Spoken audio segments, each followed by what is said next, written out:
அருகே தக்கோலம் கூட்ரோட்டில் 4 ஆண்டு திமுக அரசின் சாதனை விளக்க பொதுக்கூட்டம் அமைச்சர் ஆர் காந்தி பங்கேற்பு. ராணிப்பேட்டை மாவட்டம் நெமிலி மத்திய ஒன்றிய திமுக சார்பில் 4 ஆண்டு திமுக கழக அரசின் சாதனை விளக்க மாபெரும் பொதுக்கூட்டம் தக்கோலம் கூட்ரோட்டு அருகில் நடைபெற்றது. இதில் நெமிலி மத்திய ஒன்றிய திமுக செயலாளர் SGC பெருமாள் அவர்கள் தலைமையில் மாவட்ட ஊராட்சி குழு உறுப்பினர் சுந்தராமாள் பெருமாள் அவர்கள் முன்னிலையில் ஒன்றிய நிர்வாகிகள் ப. நரசிம்மன், A. சீனிவாசன், சாவித்ரி, சுந்தரவடிவேல், CG சண்முகம், கா. தனசேகரன், J. தசரதன், வழக்கறிஞர் A. ஜானகிராமன், SRB ரமேஷ் ஆகியோர் வரவேற்பில் திமுக பொதுக்கூட்டம் நடைபெற்றது. இதில் சிறப்பு அழைப்பாளராக கைத்தறி மற்றும் துணிநூல் துறை அமைச்சரும் ராணிப்பேட்டை மாவட்ட திமுக செயலாளருமான ஆர் காந்தி அவர்கள் கலந்து கொண்டு பேசினார்.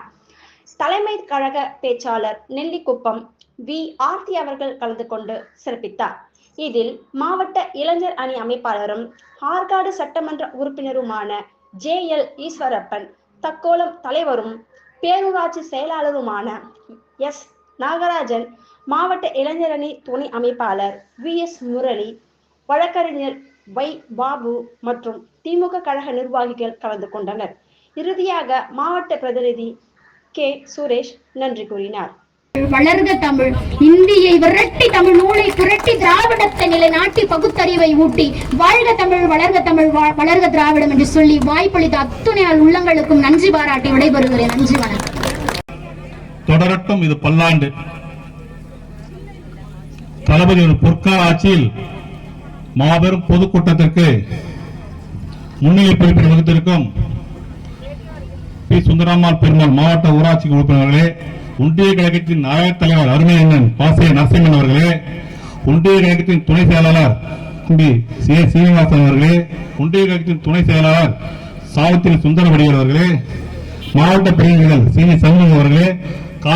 தனசேகரன் அவர்களே, J. தசரதன் அவர்களே, வரவேற்புரை ஆற்றி அமர்ந்திருக்கும் ஒன்றிய கழகத்தின் துணை செயலாளர் A. ஜானகிராமன் அவர்களே, ஒன்றிய கழகத்தின் பொருளாளர் SRB ரமேஷ் அவர்களே, இறுதியாக சிறப்புரையாற்ற வருகை புரிந்து கொண்டிருக்கும் மண்ணின் மைந்தர் சாதனை செம்மல் ஆரூர் அண்ணன் கைத்தறி மற்றும் துணிநூல்துறை அமைச்சர் மாண்புமிகு RGR அவர்களே,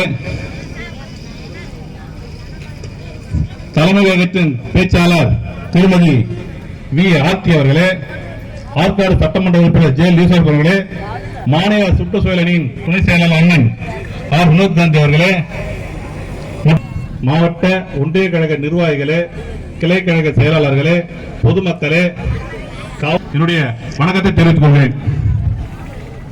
4 ஆண்டு கால சாதனை தொடரட்டும் இந்த சாதனை பல்லாண்டு.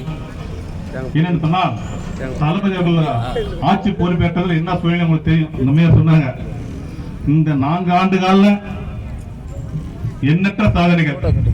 இது தமிழ்நாடு அல்ல, ஸ்டாலின் நாடு. ஏன் என்று சொன்னால் இந்தியாவிற்கே வழிகாட்டியாக திகழக்கூடியவர் நம்முடைய தமிழ்நாடு முதலமைச்சர் அவர்கள்.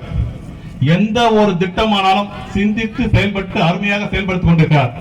இந்த திட்டத்தை பார்த்துதான் அண்டை மாநிலங்களாக தேர்தல் வாக்குறுதிகளாக கூறி கொண்டிருக்கிறது. இந்த திட்டத்தை தமிழ்நாட்டில் செயல்படுத்திய காலை உணவு திட்டம் கனடா நாட்டிலும் பிரான்ஸ் நாட்டிலும் செயல்படுத்திக் கொண்டிருக்கிறது. ஒரு 6 மாதத்துக்கு முன்பு நடைபெற்ற மகாராஷ்டிரா தேர்தலில் தலைவர் வழங்கிய மகளிர் உரிமை திட்டம் 1000 ரூபாய் அவங்க 2500 ரூபாய் வாக்குறுதி கொடுத்து தேர்தல் வெற்றி பெற்றுள்ளார்கள். அது மட்டும் எந்த செயல் எடுத்தாலும் நம்முடைய தளபதி இந்தியாவின் முதன்மை செயலாளராகவும் முதலமைச்சராகவும் திகழ்கிறார். ஏனென்று சொன்னால் இன்று சுப்ரீம் கோர்ட்டே குட்டு கொடுத்த ஒரு தேவையில்லாத ஒரு கவர்னர் அவர்களுக்கு இன்னைக்கு தமிழ்நாடு தலைமை இருக்கிறது. ஏனென்று சொன்னால் வேந்தருக்கெல்லாம் வேந்தரா திகழக்கூடிய நம் தளபதி அவர்கள் எதிலும் வெற்றி எங்கும் வெற்றி. இந்த எடப்பாடி ஆட்சியை போய் 4 ஆண்டு தொடர்ந்து 10 ஆண்டு காலம் அந்த எடப்பாடி ஆட்சி எதுவுமே செய்யவில்லை. இந்த 4 ஆண்டு காலத்தில் மக்கள் நீங்கள் உண்மையா சொல்லுங்க, மகளிருக்கு அனைத்து திட்டத்திலும் ஆண்கள் செயல் கவலைப்படுறாங்க. மகளிருக்கு எவ்வளவு திட்டம் செய்திருக்கார். மகளிர் உரிமை திட்டம், இலவச பேருந்து திட்டம், நான் முதல்வன் திட்டம், காலை உணவு திட்டம், ஏகப்பட்ட திட்டத்தை வாங்கியிருக்கார். இது மட்டுமின்றி இப்போ தமிழ்நாட்டில் மகளிர் உரிமை திட்டம் 1,10,00,000 பேருக்கு வழங்கப்பட்டுள்ளது. ஆனா ஒரு சில மகளிருக்கு வந்து இன்னைக்கு அந்த திட்டத்தை வந்திருக்கும், ஒரு மாசம் வராத விட்டு போயிருக்கும். அந்த வராதவங்க என்ன பண்ணா அடுத்த மாசம் ஜூன் 4ஆம் தேதி 9000 இடத்துல கேம்ப் வைத்திருக்கார்கள். அந்த கேம்ப்ல கண்டிப்பா நீங்க போய் ஆன்லைன் அப்ளை பண்ணி அதை வந்து அந்த ரசீதியை நீ வச்சுட்டு யாரும் கொடுத்தீங்கன்னா கண்டிப்பாக அதுக்கு உரிமை தொகை 2 மாதத்தில் உங்களுக்கு கிடைக்கப்பெறும். அது மட்டுமின்றி வருகிற தேர்தலுக்கு அந்த உரிமை தொகையை உயர்த்தி கொடுக்கும் தளபதி பரிசீலனை செய்து கொண்டிருக்கிறார். ஆனால் பொதுமக்களாக நீங்கள் பயன்பெற்றுக் கொண்டிருக்கணும். மேலும் நம்முடைய நெமிலி ஊராட்சி ஒன்றியத்தில் இதுவரைக்கும் 100 கோடி ரூபாய்க்கு மேல பணிகள் நடைபெற்றுக் கொண்டிருக்கின்றன. அனைத்து கிராம அண்ணாமரம் திட்டம், சிஐடி திட்டம், நமக்கு நாமே திட்டம், ஏகப்பட்ட திட்டங்கள். உதாரணத்துக்கு நெமிலியில் இருந்து அரக்கோணம் செல்லும் வகையில கல்லாறும் ஒரு பாலம் இருந்தது தெரியுங்களா? அந்த பாலம் கிட்டத்தட்ட 50 ஆண்டுகளும் சிறுபாலமா வந்தது. இன்று நம்முடைய மாண்புமிகு கைத்தறி மற்றும் துணிநூல் அமைச்சர் அவருடைய சீரிய முயற்சினால் 17 கோடிக்கு அந்த பாலம் கட்டப்பட்டு நிறைவேற்றி இன்னைக்கு போக்குவரத்துக்கு விடப்படுகிறது. நம்முடைய மாவட்ட அமைச்சர்கள் இன்று நம்ம மாவட்டத்துக்காக மிகவும் சிறப்பாக செயல்பட்டுக் கொண்டிருக்கிறார். அது மட்டுமின்றி உங்களுக்கு பட்டா ஒரு 3 மாதத்துக்கு முன்ன ஒவ்வொரு தாலுகாவிலும் 2000 பட்டாக வழங்கப்பட்டன. அடுத்தது தளபதி அடுத்த மாதம் இங்க நம்முடைய மாவட்டத்துக்கு ஒரு லட்சக்கணக்கான பேருக்கு நலத்திட்ட உதவி வழங்க உள்ளார். அதிலே பட்டா மற்றும் ஏகப்பட்ட நலத்திட்ட கலெக்டர் அலுவலகத்திலும் ராணிப்பேட்டை மாவட்டத்தில் சிறப்பாக நடைபெற உள்ளது. மேலும் இங்க நம்முடைய நெமிலி ஒன்றியத்தில் உள்ள நெடும்புலி அருகே 10,000 கோடியில் டாடா மோட்டார்ஸ் நிறுவனம் அமைய உள்ளது. அது மட்டுமின்றி 4,500 கோடியில் காலனி தொழிலகம் அதுவும் உள்ளது. இங்க கிட்டத்தட்ட ஒரு 10,000 to 25,000 பேருக்கு மேல பெண்களுக்கு வேலை வாய்ப்பு. ஏன்னா இங்க இருந்து ஸ்ரீபெரும்புதூர், சுங்காசத்திரம் போன்ற இடங்கள் போறீங்க. ஆனா நம்ம இடத்திலே தொழில் பெற்றாம இடத்துக்கு வேலை விறுவிறுப்பாக நடைபெற்றுக் கொண்டிருக்கிறது. மக்களாக நீங்கள் பயன்படுத்திக் கொள்ள வேண்டும். மேலும் இந்த ஆட்சியில் சாதனைகள் பல தொடர்ந்து கொண்டிருக்கிறது. இப்ப கூட பாருங்க, நேற்று கூட 240 பஸ் போய் வச்சார் தளபதி. இந்த விடியல் பயண திட்டத்தில் மகளிர், திருநங்கைகள், மாற்றுத்திறனாளிகள் அனைவரும் நீங்க பயன்பெற்றீங்க. இந்த ஆட்சி மீண்டும் நல்லா தொடரணும். மேலும் நம்முடைய தளபதி வந்து அடுத்த ஆண்டு 2026 நம்முடைய தளபதி ஆட்சி மீண்டும் வளரும். அதுக்காக பொதுமக்களாகி நீங்கள் நம்முடைய அரக்கோணம் சட்டமன்ற தொகுதியில் யாரை வேட்பாளர் அறிவித்தால் அவங்களுக்கு உதயசூரிய சின்னத்தில் வாக்களித்து பெருவார வாக்கு வெற்றி பெற செய்யுமாறு கேட்டுக்கொண்டு பேச வாய்ப்புக்கு நன்றி கூறி விடைபெறுகிறேன். நன்றி, வணக்கம். இன்னைக்கு பாத்தீங்கன்னா தாய்மார்கள் நிறைய பேர் இருக்கீங்கம்மா. திராவிட முன்னேற்ற கழக ஆட்சி பொறுப்பேற்ற வராத ஒரு 15-20 பேர் இருக்கீங்க. இந்த 500 பேர்ல ஜூன் மாசம் 3ஆம் தேதி திரும்ப உங்களுக்கு எல்லாம் வந்து யாருக்கெல்லாம் வரலையோ அவங்களுக்கு எல்லாம் விண்ணப்பங்கள் வழங்கப்படுகிறது. கண்டிப்பாக யாரெல்லாம் இல்லையோ வழங்கப்படலையோ அந்த சூழ்நிலை ஏற்பட்டிருக்கும். எங்களை எல்லாம் அன்போடு அரவணைத்து எங்களை பாசத்தோடு வழிநடத்திக் கொண்டிருக்கிற எங்களுடைய ஆசான் மரியாதைக்குரிய அண்ணன் ஆர்ஜி அவர்கள் உங்களுக்கு முன்னாடி இப்போது உரையாற்றுவார். இப்போது நெமிலி ஒன்றியத்தின் சார்பிலே அவருக்கு பூமாலை அணி.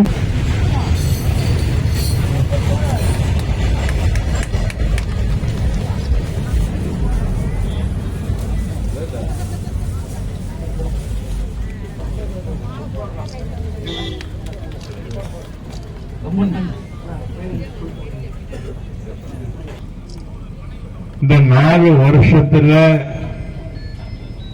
மக்களுக்கு செஞ்ச சாதனை சொல்லதான் இந்த சாதனை விளக்க பொதுக்கூட்டம்.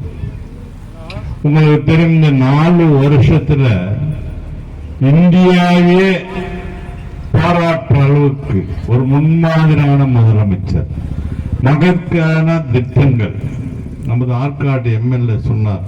இப்போ ஒரு ஆட்சி பொறுப்பேற்ற உடனே தமிழ்நாட்டு நிலைமை என்ன தெரியுமா? அந்த 7ஆம் தேதி, மே 7ஆம் தேதி 2வது கொரோனா தமிழ்நாட்டில். அன்னைக்கு எவ்வளவு பேர் பாதிப்புன்னா கிட்டத்தட்ட 26,000 பேர் பாதிப்பு. நம்ம தலைவர் அன்னைக்குதான் பதவியேற்றோம், நாங்க அன்னைக்குதான் பதவியேற்றோம். எங்களுக்கெல்லாம் ஒரு துறை கொடுத்துட்டார் அமைச்சர். நாங்க அந்த துறைக்கு யாரும் போல. தளபதி அவர் ஆட்சி பொறுப்பேற்று ஒரு சபதம் ஏற்றார். மக்களை கொரோனால இருந்து எப்படி காப்பாத்துறது, கொரோனா வராததுக்கு என்ன பண்ணணும்னு சொல்லி ஒரு அமைச்சருக்கு ஒரு பொறுப்பு கொடுத்தார். எனக்கு வேலூர் மாவட்டம்னா 13 தொகுதி. அதே மாதிரி கிருஷ்ணகிரி மாவட்டம் அது ஒரு 6 தொகுதி. 19 தொகுதிக்கு நான் என்ன பொறுப்பா போட்டார். என்ன அங்க இருக்கிற ஹாஸ்பிட்டல் பெட் வேணுமா, ஆக்சிஜன் வேணுமா, என்னென்ன தேவைகள் ராவும் பகலும் 2 மாசம். அதே மாதிரி ஒரு அமைச்சருக்கு கொடுத்து தமிழ்நாடு போது அதே மாதிரி 2 மாசத்துல தமிழ்நாட்டில் கொரோனாவே இல்லைன்னாக்கிற ஒரு முதலமைச்சர் யாரான்னா அவர் தளபதி மு.க. ஸ்டாலின். அது இன்னைக்கு கொரோனான்றது ஒரு இந்தியா மட்டும் இல்ல, உலக நாடு எல்லாமே, உலக நாடே பாராட்டிச்சு. அதற்கு பிறகு அவர் சொன்ன வார்த்தைகள், தேர்தல் நேரத்தில் சொன்ன வாக்குறுதிகள், முதல் கையெழுத்து போட்டது இலவச பஸ் மகளிருக்கு போட்டார் உடனே. அதே மாதிரி இந்த உரிமை தொகை சொன்னார் இல்ல, மகளிர் உரிமை தொகை உடனே கொடுக்க வேண்டியது. அன்னைக்கு நிதிநிலை தமிழ்நாட்டில் எப்படி இருக்குது, அதுக்கு பிறகு கொஞ்சம் லேட்டா கொடுக்க ஆரம்பிச்சாரு. கிட்டத்தட்ட 1,15,00,000 பேர் கொடுத்தாச்சு. இப்ப அவர் சொன்ன மாதிரி ஆற்காடு சட்டமன்றம் சொல்ற மாதிரி ஜூன் 3ஆம் தேதி மிச்ச பேருக்கு யாருக்காரு இப்ப கை தூக்கினாங்கல்ல, அவங்களெல்லாம் அப்ளை பண்ணா எலிஜிபிளா இருக்கும், எல்லாருக்கும் கிடைக்கும். அடுத்தது கலைஞர் எப்போ ஆட்சிக்கு வந்தாலும் மக்கள் போய் அவர் இடத்துல கோரிக்கை வைக்க மாட்டாங்க, அவரே சிந்திப்பார். சொன்னது மட்டும் இல்ல, சொல்லாது செய்யற ஒரு தலைவர் அவர்தான் கலைஞர். அவர் மிஞ்சிய அளவுக்கு இவர் ஆட்சி பொறுப்பேற்ற பிறகு பெரியார், அண்ணா, கலைஞர் அவர்கள் எண்ணங்களை, அவர் விட்டு போன குறைகளை மக்களுக்காக நிறைவேற்றிக் கொண்டிருந்த இந்த திட்டங்கள் எல்லாம் தளபதி அவர் சொன்னது மட்டும் நம்ம தேர்தல் நேரத்திலே வாக்குறுதிக்கு மட்டும் இல்லாத ஆட்சி பொறுப்பேற்ற உடனே மக்களை தேடி மருத்துவம்.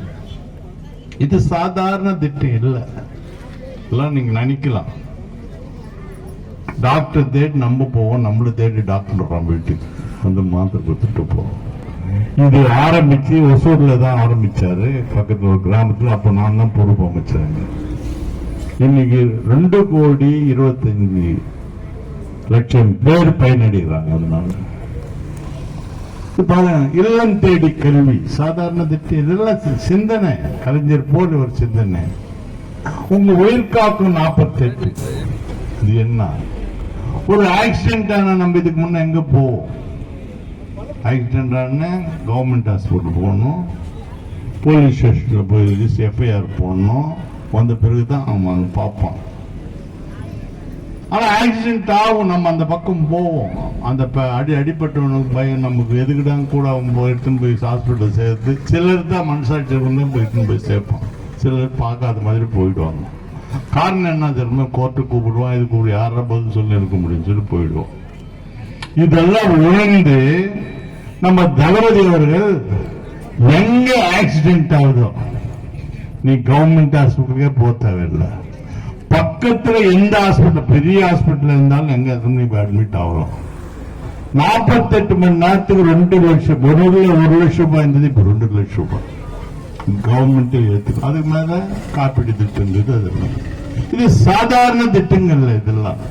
அதே மாதிரி நம்ம இந்த கவனிக்காத போவோம் இல்ல, நீ அந்த பேஷண்ட் அடிபட்டு போய் ஹாஸ்பிட்டல்ல சேர்த்தியானா உனக்கு 5,000 ரூபாய். நம்ம அதை பார்த்து இல்ல, எதுக்கு சொல்ல வரேன்னா பாத்துக்காது. இப்ப சொன்னாரு பாரு, காலை உணவு திட்டம். இது யாருமே இன்னைக்கு மொத்த உலகமே பாராட்டு. அவர் சொன்ன மாதிரி இது ஆரம்பிச்ச உடனே கனடா நாட்டுல ஆரம்பிச்சேன், எல்லாம் இதுதான் பின்பற்றுறாங்க. அதே மாதிரி புதுமை பெண் திட்டம், இது 1000 ரூபான்றது பசங்க படிக்கிறதுக்கு முதல்ல பெண்களுக்கு தாங்க, இப்ப ஆண்களுக்கு சேர்த்து. அது அரசு பள்ளி மட்டும் இல்ல, அரசு உதவி பள்ளிகள் கூட உண்டு. அதே மாதிரி விவசாயிகளுக்கு இலவச மின்சாரம் கொடுத்தது கலைஞர் ஆட்சி காலத்துல 89 தான். ஆனா இப்ப நிறைய பேர் அது இது போட்டு இன்னும் அவங்க நிறைய பேர் கிடையாது, நிறைய பேர் பெண்டிங் இருக்கு. இலவச மின்சாரத்துக்கு, பம்ப் செட்டு விவசாயிக்கு அதுக்கு ஆட்சிக்கு வந்த உடனே மாசம் வருஷத்துல 50,000 சொல்லி இந்த 4 வருஷத்துல கிட்டத்தட்ட 2 லட்சம் பேர் கொடுத்தாச்சு. இல்ல எந்த துறை எடுத்துக்கிறாலும் இன்னைக்கு அந்த மாதிரி இந்த ஆட்சி இப்ப நிறைய அந்த அம்மா வந்து நல்லா தெளிவா பேசி நிச்சயமா அதுக்கு நன்றிகள் சொல்லி வாய்ப்புக்கு நன்றி.